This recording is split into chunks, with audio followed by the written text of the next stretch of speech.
You know this tiredness. Not the kind that sleep fixes, but the kind that sits behind your ribs like a low, familiar ache. It begins quietly, almost politely, the way dusk slips into a room before you've noticed the sun is gone.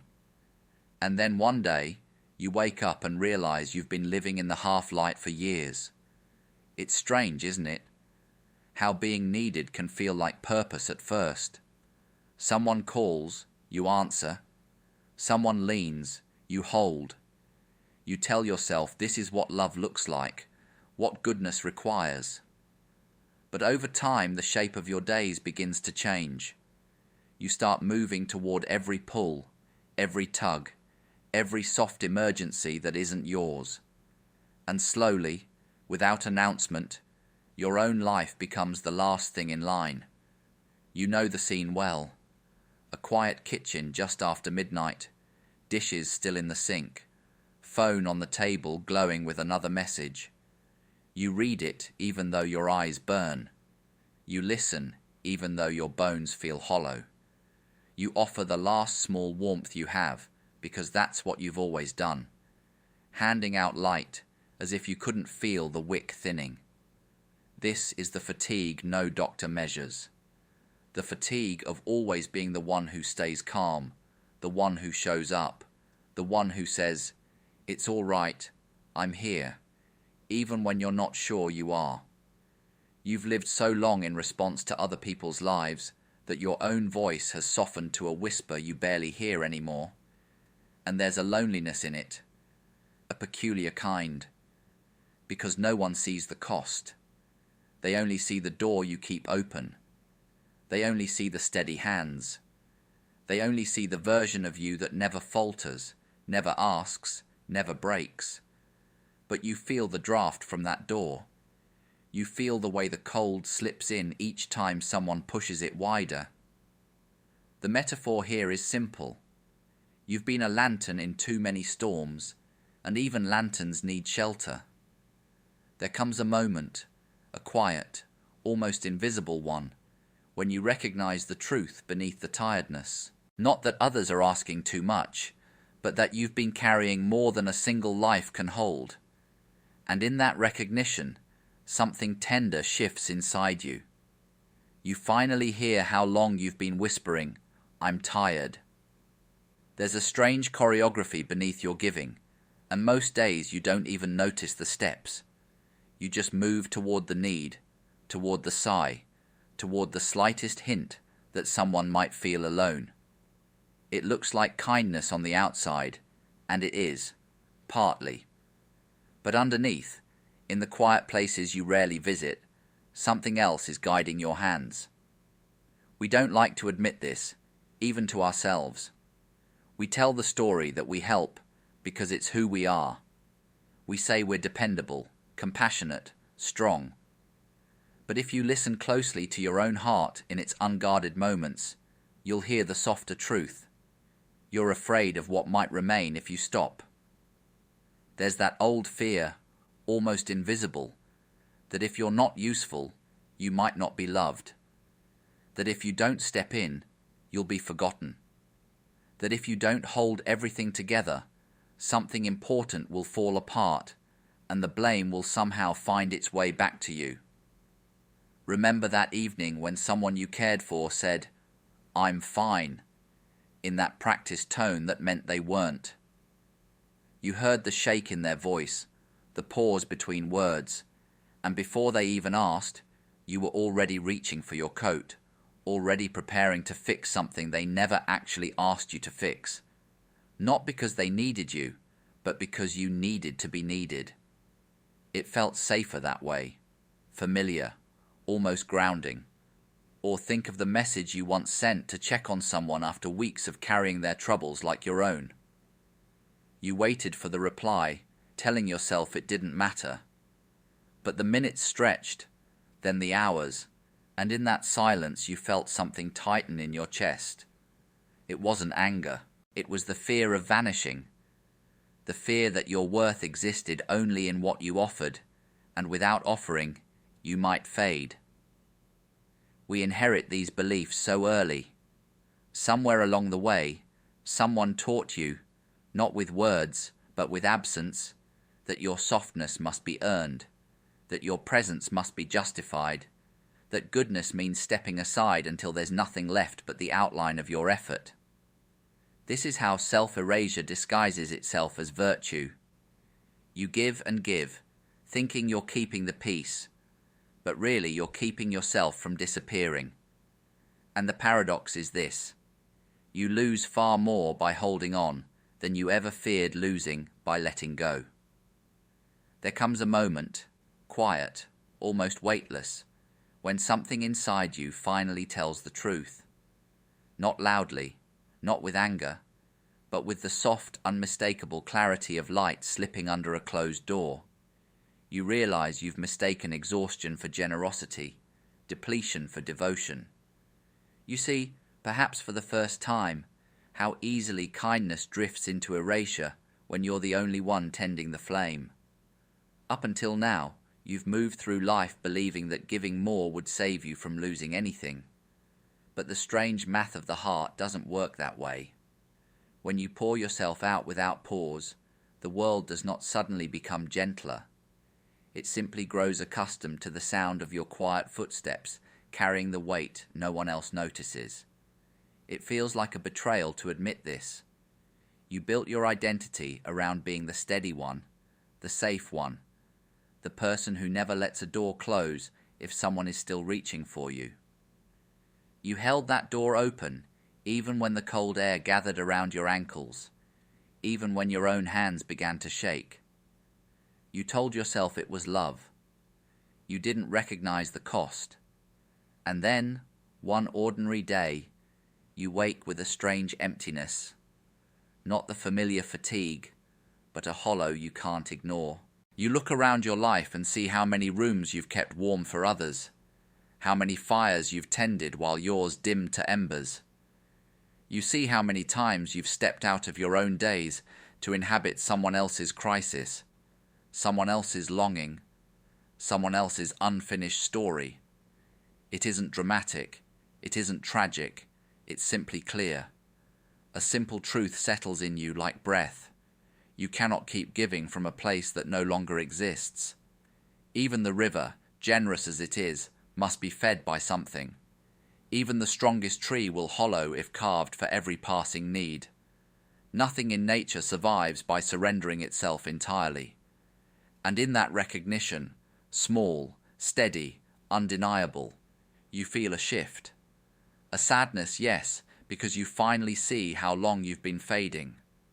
But also a relief, quiet but honest, because the fading is no longer invisible. You understand now. You were never meant to disappear in order for others to shine. A boundary is simply the moment you remember your own light. There is a kind of refusal that makes no sound.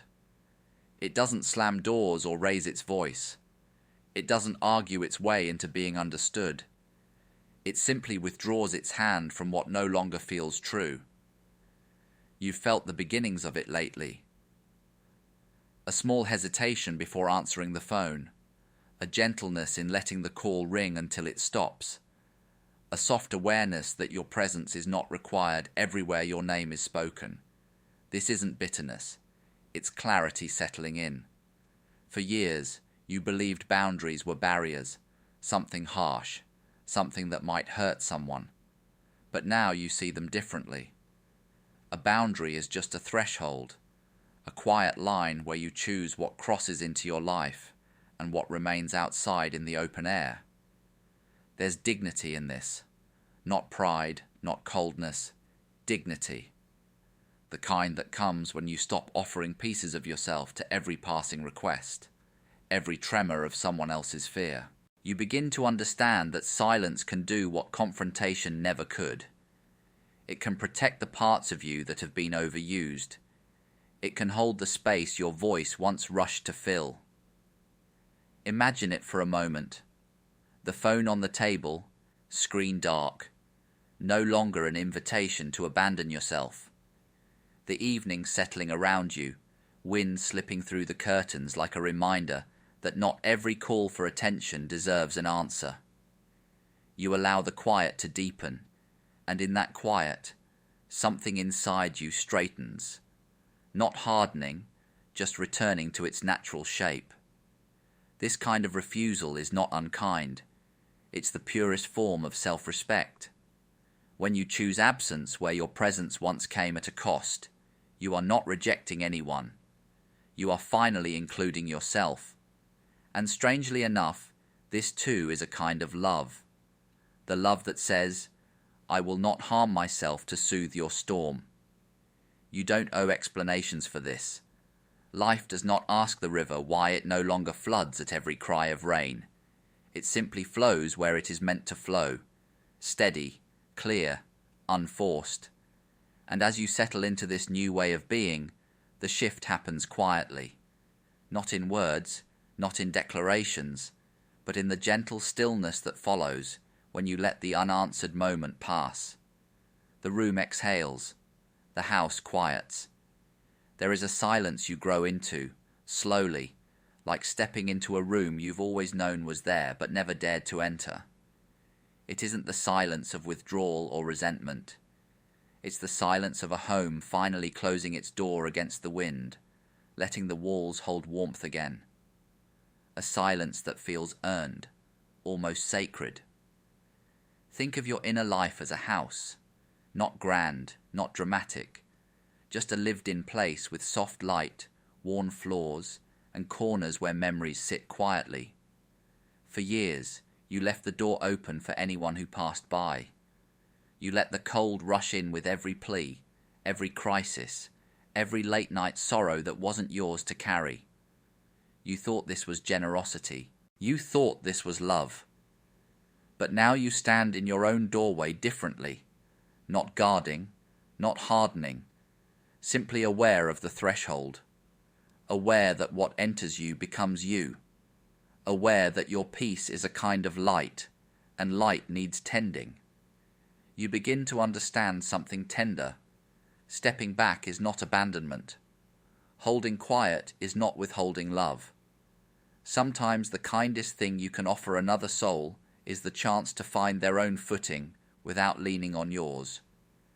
Because if you always remain the open door, they never learn to walk through their own. So you let space exist. Gentle, deliberate space. A pause instead of an immediate answer. A breath before reaching for the phone.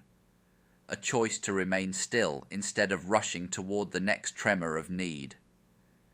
Inside the house of yourself, the air shifts. The light becomes warmer, clearer. You notice the way morning settles on the table, how the quiet has weight but not heaviness. You feel gratitude for the smallness of the moment, for the steadiness returning to your hands, for the truth that love does not require your undoing. Silence grows, room by room, not as distance but as devotion. A devotion to clarity, to balance, to the quiet understanding that two souls can meet only when neither is collapsing into the other. And in this softened space you realize your silence is not a closing. It is a lantern placed gently on the riverbank, showing the way without stepping into the water. Sometimes love arrives as distance and stays as peace. There comes a day when the tiredness no longer frightens you. It simply tells the truth. The heaviness you once resisted becomes something else. A doorway, not a burden. You step through it without ceremony, without apology, the way a person finally exhales after holding their breath for far too long. You look back at the years of overgiving with a kind of soft compassion, not regret, not anger, just the understanding that you did what you knew, and now you know something different.